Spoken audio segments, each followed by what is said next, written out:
as Mike mentioned, my name is Robin Nick. I'm with White Wave Foods, and Horizon Organic is a brand under White Wave Foods. We started in 1991, and we're the pioneer organic dairy brand. We're the leader in organic dairy sales with almost 500 organic dairy farmers in 22 states and products in all 50. In 2001, we founded a program called Horizon Organic Producer Education. The program's goal is to educate farmers about the organic opportunity and to continue to educate farmers once they become partners after they transition to organic. In our network of producer partners, some have been on the truck for over a decade, and we're now starting to see their children grow up.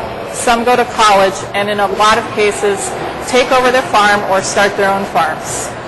In talking with our producers about what's important to them, we realized that more and more we needed to start talking to farmers before they actually started farming. So we started working with universities, including the University of New Hampshire, the University of Minnesota, and Chico State in California. We've helped educate those universities about the organic opportunity. We started talking with FFA quite a while ago, both on the state and national level, about organic education. That's led to me being here today to speak with you. Today, I'll be talking about the past, present, and future of organics. I'm going to spend quite a bit of time on history, so we're going to go ahead and get started. So just a couple questions. One of the things I have up here is organic candy bars. Okay, these are chocolate bars from Newman's Organics, and I'm going to have a number of questions throughout the presentation about organic, and you'll have a choice of milk or dark chocolate if you answer the question correctly. So first thing is, what does organic mean to you? No wrong answers. I'm sorry? Chemically free, okay? All natural? Naturally grown? Okay. Anyone else? Holistic approach to farming. Okay. Would you like dark or chocolate, sir? Or dark or milk? I'm sorry? No chocolate? Dark chocolate. Okay. Okay. So I'm going to read a couple of dense definitions just so you get an idea. From the National Organic Standards Board, organic agriculture is an ecological production management system that promotes and enhances biodiversity, biological cycles, and soil biological activity. It emphasizes the use of management practice in preference to the use of off-farm inputs, taking into account that regional conditions require locally adapted systems. That's one. From the National Organic Program, organic is a labeling term that refers to an agricultural product produced in accordance with the Organic Foods Production Act. And organic production, again, is a production system. So what does that really mean? This is how we talk about it. And it's a commitment to agricultural practices that strive for a balance with nature using methods and materials which are on low impact to the environment. So this is really the lay version of organic.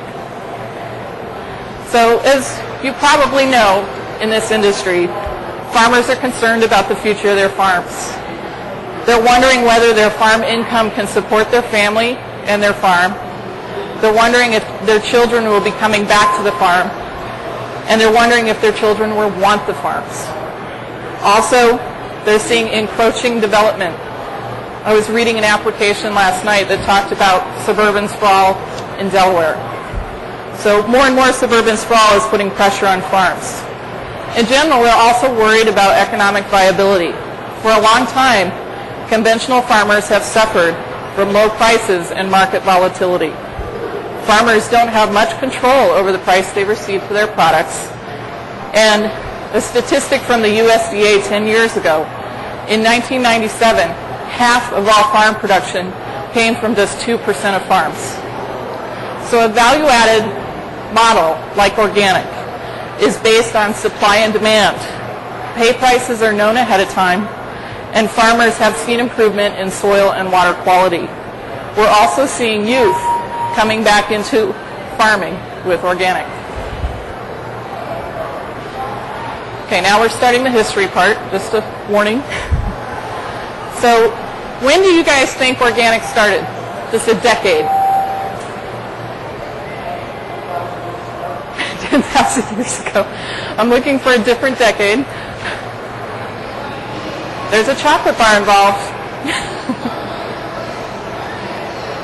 I see someone wanting to...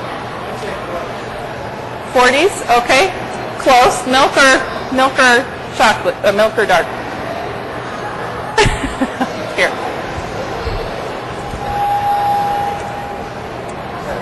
There you go. So a lot of people think organic started in the 60s with the hippies. No. Okay. Rudolf Steiner, you may know Steiner in education from his introduction of the Waldorf education method. He first lectured on the topic of biologically dynamic agriculture in 1924. Biodynamic farming is a sustainable farming system that includes many of the ideas of organic farming but predates the term. Sir Albert Howard was a British botanist, an organic farming pioneer, and is often referred to as the father of modern organic agriculture and modern composting. His 1940 book, An Agricultural Testament, is a classic organic farming text. William Albrecht was a premier soil scientist at the University of Missouri and studied the relationship between soil fertility and animal and human health. His writings emphasized improving plant, animal, and human health by ministering to the soil itself, correcting diet deficiencies at their point of origin in the soil. J.I. Rodale, anybody heard of the Rodale Institute? Okay. He knew there was a direct connection between the health of America's soil and the health of America's people, a revolutionary view in those days. He founded Rodale Institute in 1930. In 1942, he started Organic Farming and Gardening magazine, and in 1950 started Prevention. J.I. is widely recognized as the father of the natural food and natural living movements in America. Lady Eve Balfour was an English farmer, educator, and organic farming pioneer. She was one of the first women to study agriculture at an English university, graduating from the University of Reading. In 1943, she published the organic classic, The Living Soil. And in 1946, she co-founded and became the first president of the Soil Association, now the UK's organic farming and certification organization. Rachel Carson was a marine biologist and writer whose writings are often credited with launching the global environmental movement. In 1962, she published Silent Spring, which brought environmental concerns to an unprecedented portion of the American public and eventually led to a nationwide ban on DDT. Okay. What you see here is the boiled down philosophy of organic. This is from Lady Eve Balfour. The health of soil, plant, animal, and man is one and indivisible. You'll see this philosophy come up today, best epitomized by slogans from different companies. For instance, the Rodale Institute uses healthy soil, healthy food, healthy people. Del Cabo Tomatoes uses a very similar slogan, healthy soil, healthy plants, healthy people. There's a very well-known retail chain in America today, the biggest natural foods market in the U.S., whose slogan will give away their name. Does anybody want to take a crack at it? Just the name of the retailer? I'm sorry? There you go. All right. So, all right, sir. We've got a max of 2 per person. Okay. It's Whole Foods. And their slogan is Whole Foods, Whole People, Whole Planets. Now we move into the first generation. This will start to speed up as we go along. These are a few key members of the first generation. Frank Ford started Arrowhead Mills in Hereford, Texas, to process, package, and market organically grown grain, beans, and seeds. Ford believed in organic farming, and he knew that farmers needed a middleman to help convert their grains and seeds into a form more usable to the consumer. You can still see the brand in stores today. They sell a full line of organic pancake bread and baking mixes. Paul Keene and his wife Betty founded Walnut Acres, America's original organic farm, in Penns Creek, Pennsylvania in 1946. Anyone here from Pennsylvania? Okay. Paul also helped found the Pennsylvania Association of Sustainable Agriculture, now one of the largest sustainable farming organizations in the country. Robert Rodale, his son of J.I., was named president of Rodale in 1951. He acquired Bicycling and Runner's World magazines and launched the Prevention Index, an annual report card on America's health and fitness efforts. Rodale is probably most well known in the organic community for starting the Rodale Institute Farming Systems Trial in 1981, the longest running side-by-side comparison of organic and conventional farming in the U.S. It began as a 5-year study of what a typical American grain farmer would go through to give up chemical fertilizers and pesticides, and has matured into an interdisciplinary project that will be continued indefinitely. All right. 1938, USDA first talked about organic farming. And in 2002, the final organic rule was published. It was 64 years before it was first mentioned, after it was first mentioned. 2 years after 1938, Sir Albert Howard published his book. 2 years after that, Organic Farming magazine was launched. Then in 1946, Paul Keene launched Walnut Acres. So Walnut Acres is a well-known brand in the organic world. Does anybody know what their first organic branded product was that they introduced?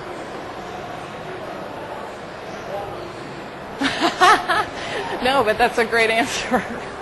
It's not walnuts. I'm sorry? Flour? No. That's good though. Let me give you a hint. Campbell's makes it today. Soup. Okay? So who had soup? Okay. All right. So is anybody in here, just out of curiosity, subscribe to Organic Farming and Gardening magazine? Nope. Okay. All right. So moving on to the next slide. History of organic from the 50s to the 80s. 1950, FDA published a warning about the safety of DDT. 12 years later, Rachel Carson published her book, Silent Spring. 1972, DDT is banned. You can see again this gap of time between discoveries being made and something happened. 1974, Oregon started their organic certification program. 1984, the Industry Trade Association was started. Now we're getting a little bit closer to today. In 1990, the Organic Foods Production Act was passed by Congress as part of the Farm Bill. This mandated the creation of national organic standards. In 1992, the first National Organic Standards Board was appointed by the USDA and began work on developing uniform organic standards. In 1997, 7 years after the act was started, USDA released proposed regulations. There were 275,603 comments to this first version. This is the largest public response to a proposed rule in USDA history and remains in first place today. Does anybody want to take a wild guess at what was the second largest, what was the campaign that had the second largest response in USDA history at 48,000 write-ins? Just take a wild guess. Cloning?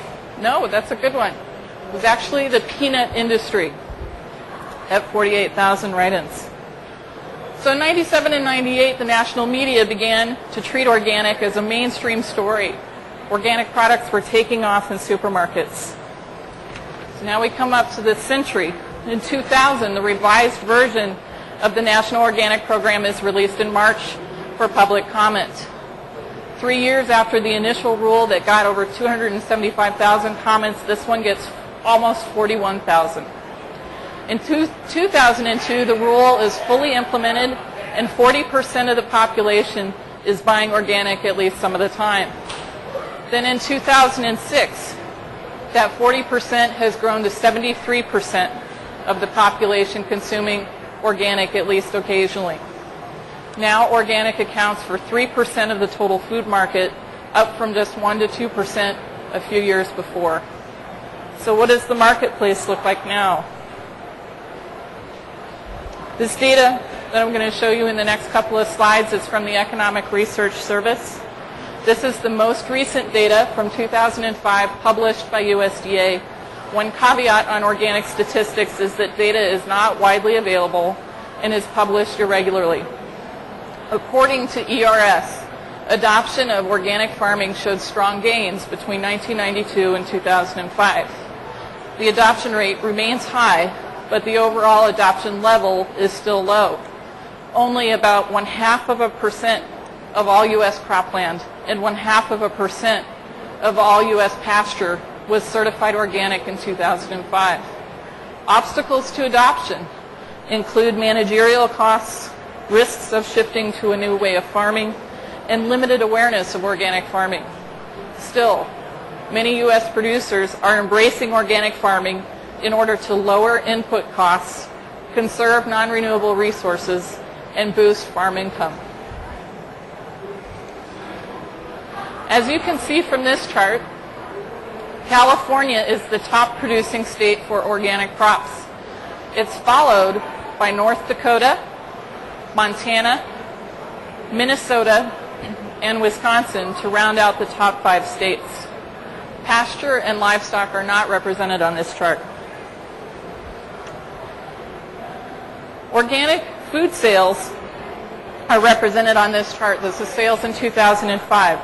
Fruits and vegetables accounted for 39% of U.S. organic food sales in 2005, and they've consistently been the top-selling category of organic food for the last 30 years. USDA does not have official statistics on U.S. organic retail sales, but information from industry sources indicates that U.S. sales of organic products were $13.8 billion in 2005, nearly 2.5% of total food sales, and are projected to reach $17.8 billion this year. Also, you may notice the last entry says meat, fish, and poultry. This is a standard USDA category, but organic fish aren't actually able to be marketed as such in the U.S. Now we're going to get into the legislation. So I mentioned earlier that by 1997, organic products were really taking off and the media was starting to treat organic as a mainstream story. All of this was occurring in a marketplace that had no national regulations for organic.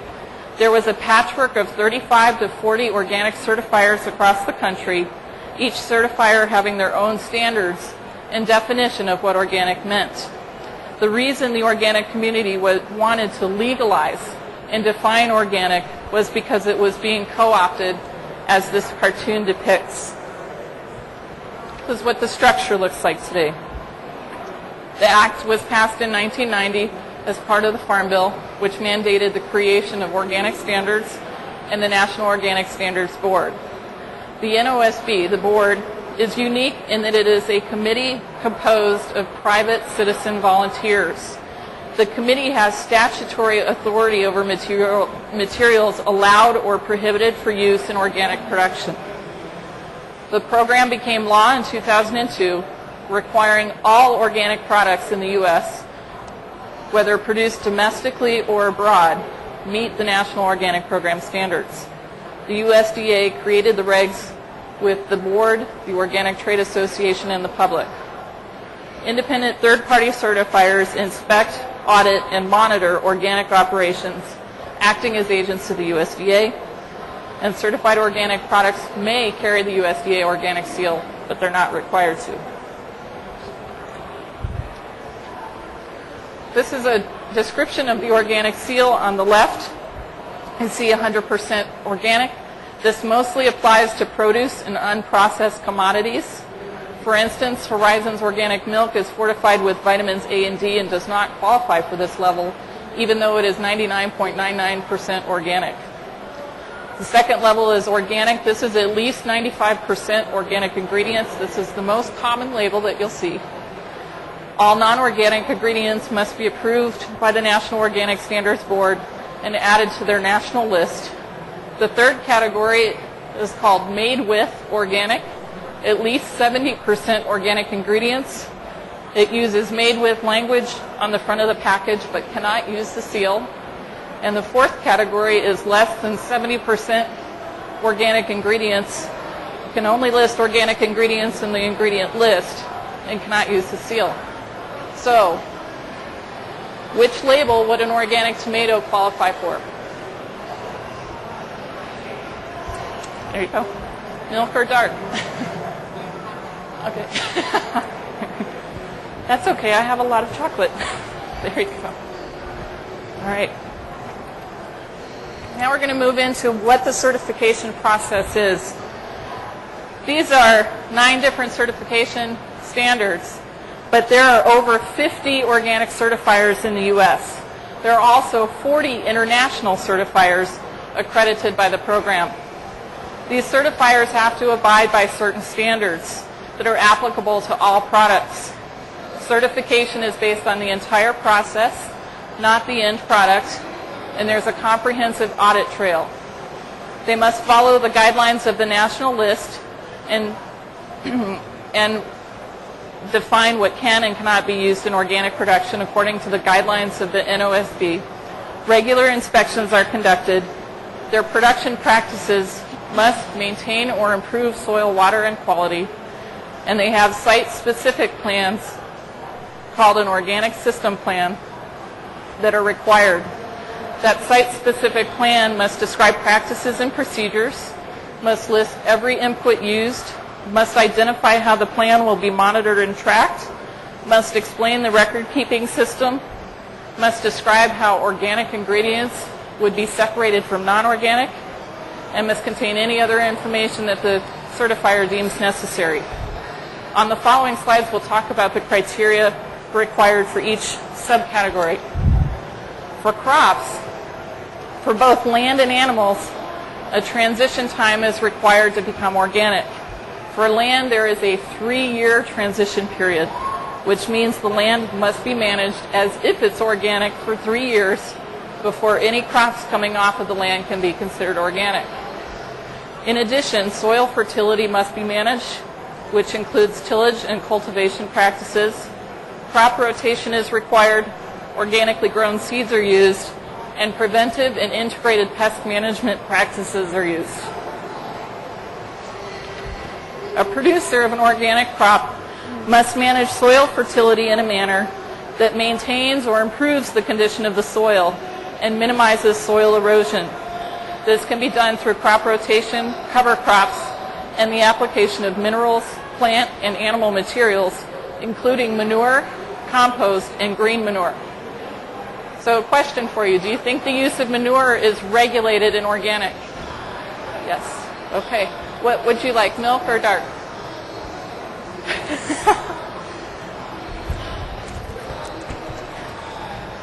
There you go.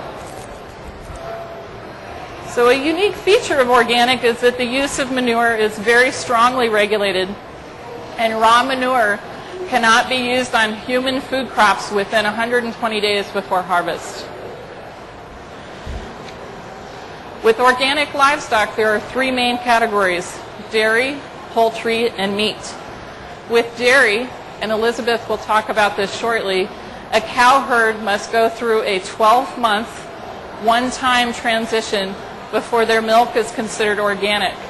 After the herd has gone through the transition, calves from the herd are organic from birth.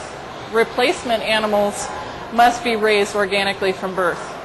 With poultry, chicks are organic from the 2nd day of hatch, and with meat, the animals must be organic before birth.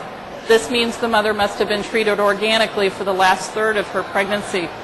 Additional criteria for organic livestock include no antibiotics or added growth hormones are administered, animals are fed an all-organic diet and raised on organic land, and when sick, are treated with complementary and alternative vet medicine. Ruminants must be pastured, and for all livestock, living conditions must accommodate the health and natural behavior of the animal. As mentioned on the previous slide, an organic farm with ruminant animals must be pastured. Returning to Lady Eve Balfour's philosophy of organic, the health of soil, plant, animal, and man are one and indivisible. Healthy soil creates healthy grass, which in turn creates healthy crops and animals. One of the ways Horizon does this is by partnering with Holistic Management International, an international nonprofit and industry leader in whole farm management and pasture planning. Holistic Management International works to improve soil health and biodiversity, to increase grazing capacity, and to optimally use rainfall and conserve water. Specific to food manufacturing, organic certification applies to packaging, storage, and transport, or any areas that come in contact with an organic product. All ingredients must be certified organic or must be on the national list of allowed and prohibited substances.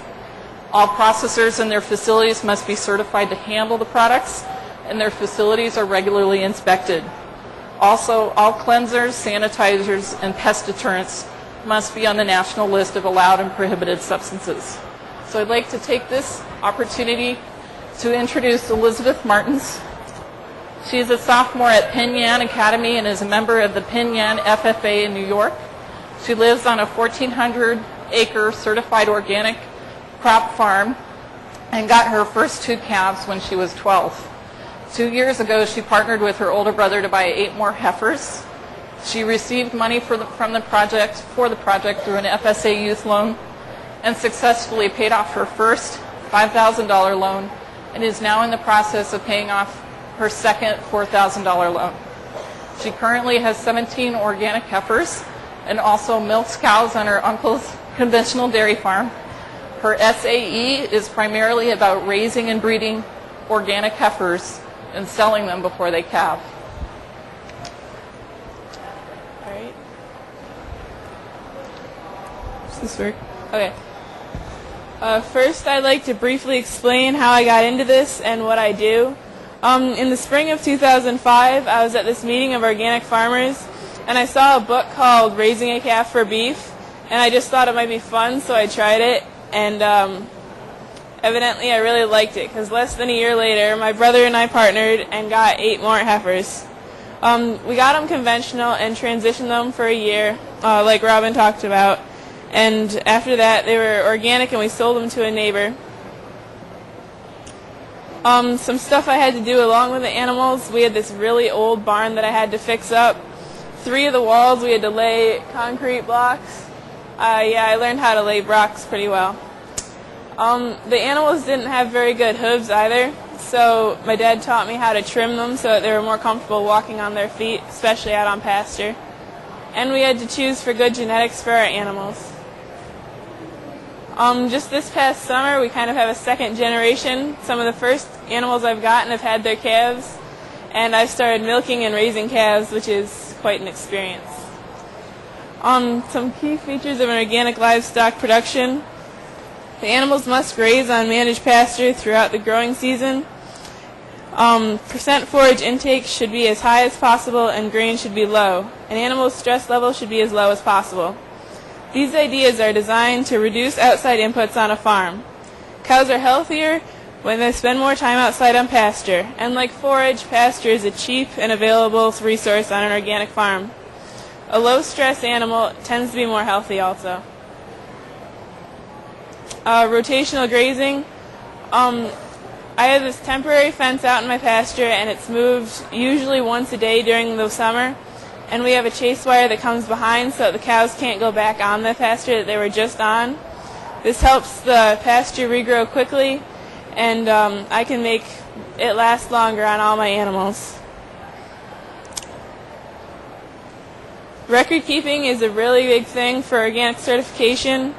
For the medical records, I have to keep a chart of the date, which animal it is, the dosage of the medicine, why I did it, and I'm supposed to keep a label of the medicine on file. For feed, I have to keep the chart with a date, where the feed came from, the amount, the ingredients, and the person's certification. For animal identification, I have to have the animal number, its age, its breed, and its source. I've also gotten a loan from FSA and I meet with my loan officer regularly, and I have to keep good records on financial records, and also it helps for my FFA proficiency. Alternative medical treatment.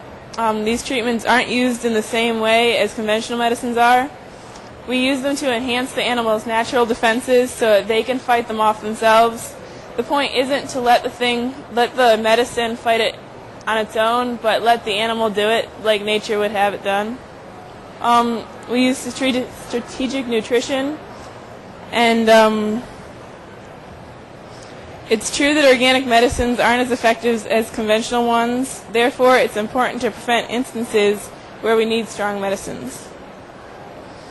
This leads to prevention. It's better to prevent an animal from getting sick than to be able to treat it when it does. So as I said, we keep our animals as stress-free as possible.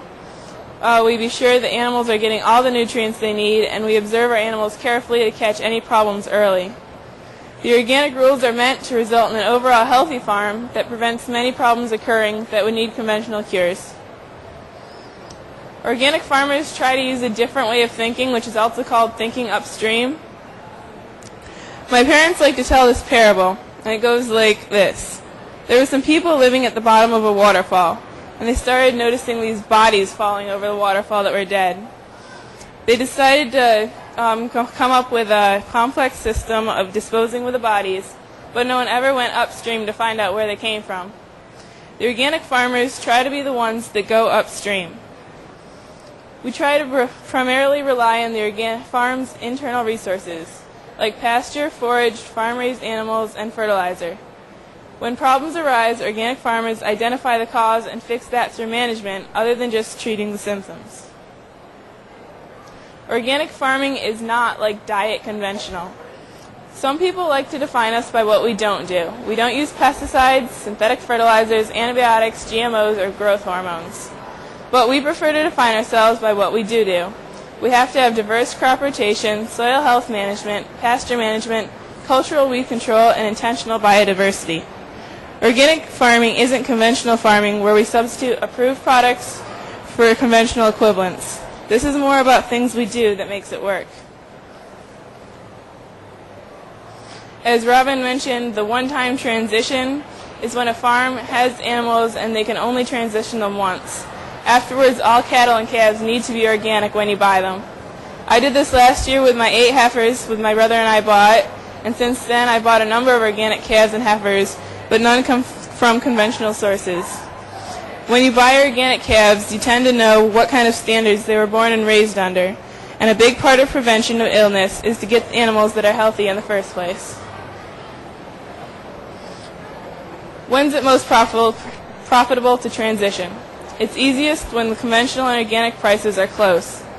It costs money to transition because you must buy organic inputs and only selling at conventional price. When the difference between prices is smallest, the farmer will lose less money. Unfortunately, people tend to choose to think about transitioning when the conventional prices are lower than organic because they need the money and see that the organic farmers are making money. It's actually the very worst time to transition because you'll make less money. And I'd like to leave with one last idea, that organics doesn't change an SAE that much, and it's a great way to make a small SAE just a little more profitable. Yep.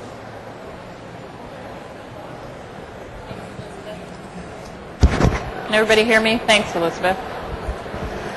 Okay, so implications for educators. We're talking about a new value-added and niche area of agriculture. It really engages students. It also is dovetailing with the current sustainable and green movements. These are some of the colleges and universities with organic and sustainable agriculture programs. Just 10 years ago, there were less than a handful of universities offering these kinds of programs. We've seen a tremendous amount of growth, and particularly in the last 3 years.